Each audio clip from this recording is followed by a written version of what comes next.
Hey, welcome to Anecdope, where I piece together dope stories about hip-hop legends.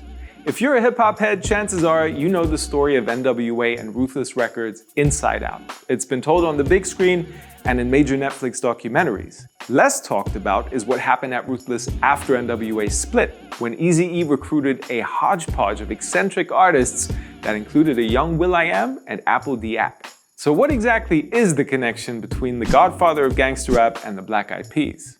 Let's find out. The year is 1992. Both Ice Cube and Dr. Dre have left NWA and Ruthless Records. Eazy-E and his business partner Jerry Heller are desperately looking for talent to fill the creative void left by Cube and Dre. In his book, Jerry Heller describes Eazy's mindset at the time. Quote, Eazy was obsessed. He wouldn't rest until he discovered something that would put Ruthless back on top of the heap.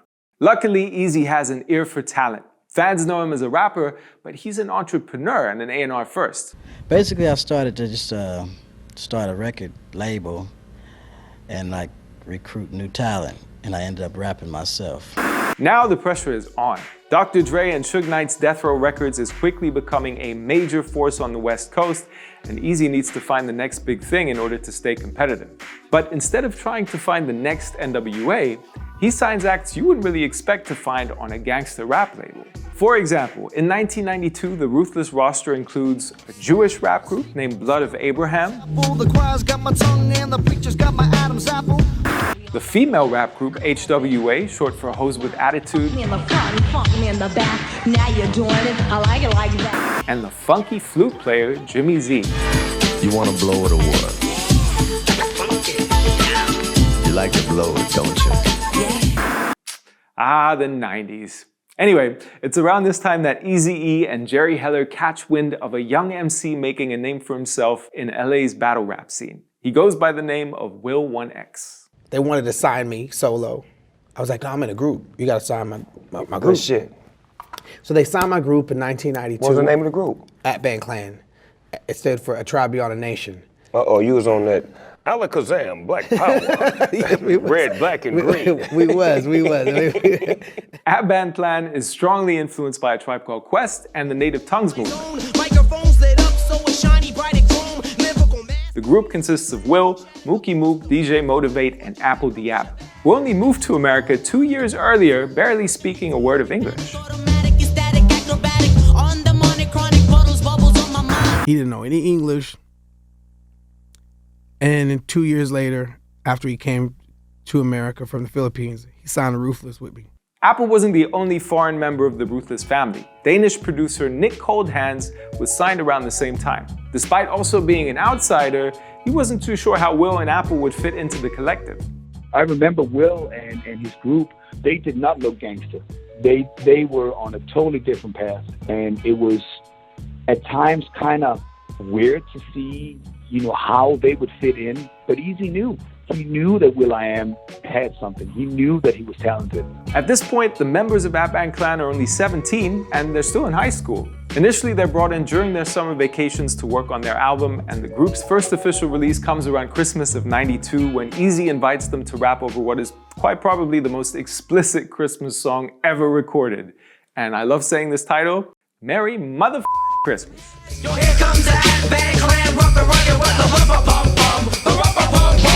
Merry motherfucking Christmas.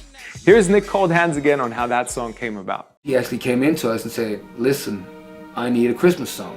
We couldn't fathom that Eazy had asked us to sit there and do Christmas music with gangbangers. And Eazy invited everybody from Ruthless to come and join him on this track. At-Band Clan, who later on became Black Eyed Peas. The track came out fat.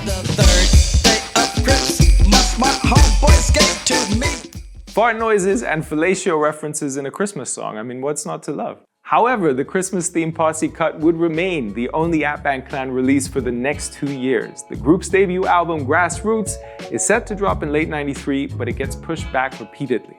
The album was fantastic, but it never seemed to get finished. It entered that black hole that a lot of projects fall into.